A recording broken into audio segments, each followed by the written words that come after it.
Chapter आने वाले 15 minute में मैं रिवाइज कराता हूं। कोशिश ये करना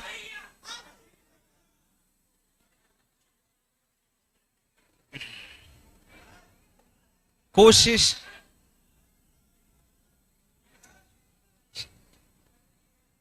शांति रखो, ठीक है।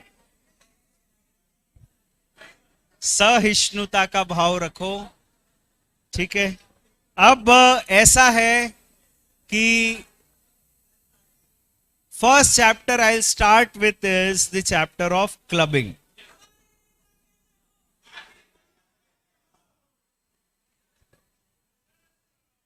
चलो चल, बहुत अच्छी बातें करते हो आप लोग, आप बहुत अच्छे हो और सब कुछ बहुत अच्छा है। पढ़ाई पे भी बस थोड़ा ध्यान दे लो तो सब कुछ और बहुत अच्छा हो जाएगा। चलो अब ध्यान दो क्लबिंग पे।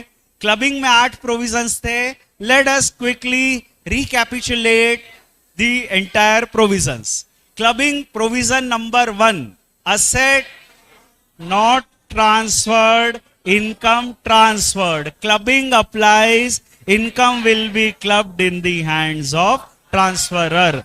Asset transferred, but the transfer is revocable. Clubbing applies, income will be clubbed in the hands of transferor.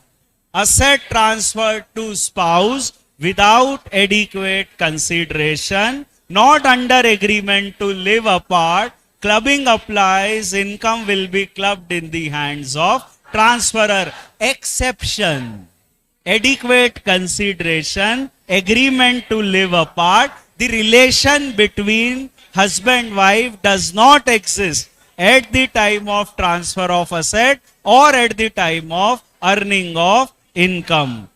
Asset transferred to son's wife without adequate consideration. Clubbing applies, income will be clubbed in the hands of transferor. Exception: adequate consideration and the relation between the parent-in-law and daughter-in-law does not exist either at the time of transfer or at the time of generation of income. Asset transferred to any person AOP without adequate consideration for the immediate or deferred benefit of spouse or son's wife. Clubbing applies, income will be clubbed in the hands of transferor.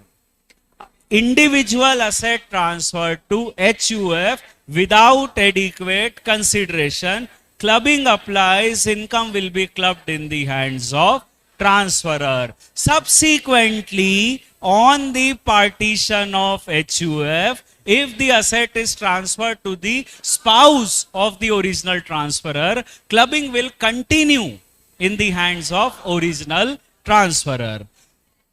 Salary, commission, fees or any other form of remuneration received by one spouse where other spouse has a substantial interest, clubbing applies, income will be clubbed in the hands of that spouse who has substantial interest. Minor child की income parents के हाथ में club होगी। Minor कौन? जो 18 years का नहीं है। Child includes step child and adopted child. Parent के हाथ में क्लब होगी तो मदर या फादर जिनकी अदर इनकम ज्यादा है उनके हाथ में क्लब होगी। कुछ एक्सेप्शनल केसेस, अगर दोनों सेपरेट हो चुके हैं, एक ही अलाइव है, तो जो अलाइव है या जो जिसके साथ रहते हैं उनके हाथ में क्लब होगी। दोनों की डेथ हो चुकी है, clubbing will not apply. And minor child की इनकम एक बार पेरेंट के हाथ में क्लब हो गई, सब्सिक्वेंटली उन्हीं पेरेंट के हाथ में क्लब होगी। 1032 1500 रुपए पर चाइल्ड पर एनम का एग्जम्पशन है। एंड देन स्किल इनकम है, क्लब नहीं होगी। एंड 80U डिसेबल्ड है, क्लबिंग नहीं होगा। That is minor child. ये चैप्टर हो गया। छोटी मोटी और बातें हैं वो आपके लिए, ठीक है। इनकम क्लब होगी, इनकम ऑन इनकम क्लब नहीं होगी, वगैरह वगैरह। अगला chapter set of. Generally, all intra-head set-off are permissible. However, 5 loss, which is speculative loss. Speculative loss can be set off only with speculative income. 35 AD loss can be set off only with 35 AD income.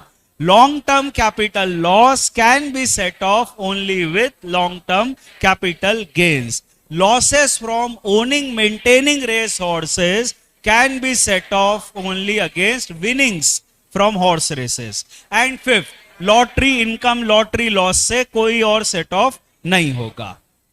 Generally, all inter-head set-off are permissible. However, जो intra-head नहीं हो सकते, वो inter-head नहीं हो सकते. Plus 3, capital gain head का loss किसी और इनकम से सेट ऑफ नहीं होगा.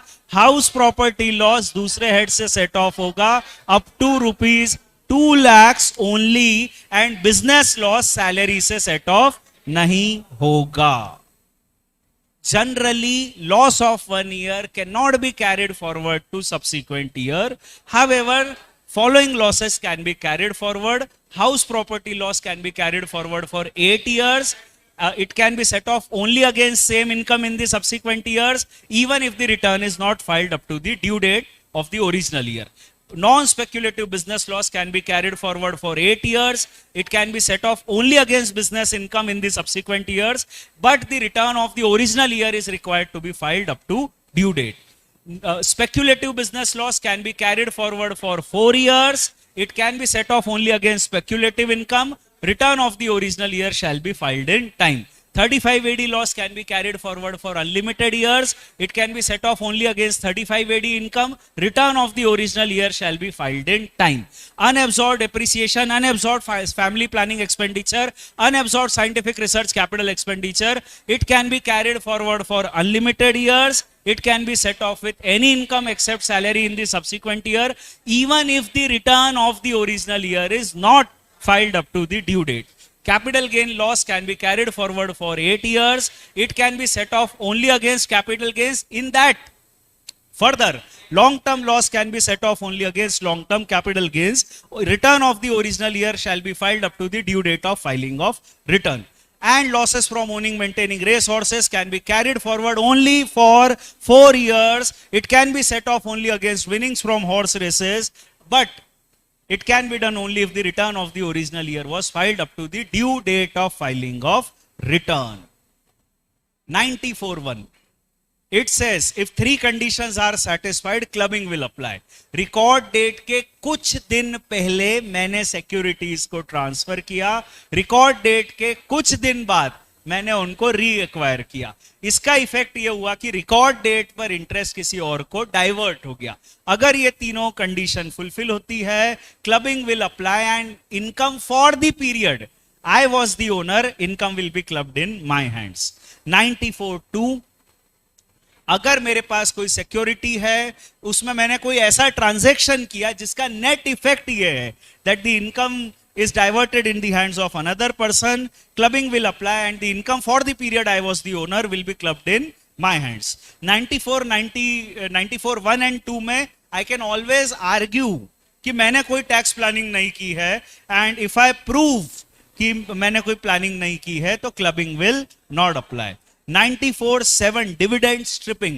रिकॉर्ड डेट के विद इन 3 months प्रायर मैंने उसको एक्वायर किया, रिकॉर्ड डेट के विद इन 3 months सब्सिक्वेंट मैंने उसको सेल कर दिया म्यूचुअल फंड में within 9 months, and record date पर मुझे डिविडेंड हुआ विच इज एग्जम्प्ट. अगर तीनों कंडीशन फुलफिल होती है तो loss to the extent of exempt income shall be disallowed. 94(8) bonus stripping. Record date के विद इन 3 months प्रायर मैंने म्यूचुअल फंड यूनिट्स एक्वायर की, रिकॉर्ड डेट के विद इन 9 months मैंने उनको ट्रांसफर कर दिया और रिकॉर्ड डेट पे बोनस मिला था. तो loss on the sale of original unit shall be disallowed, but it shall be treated as the cost of the bonus unit. That is it. बस ये 3 चैप्टर है.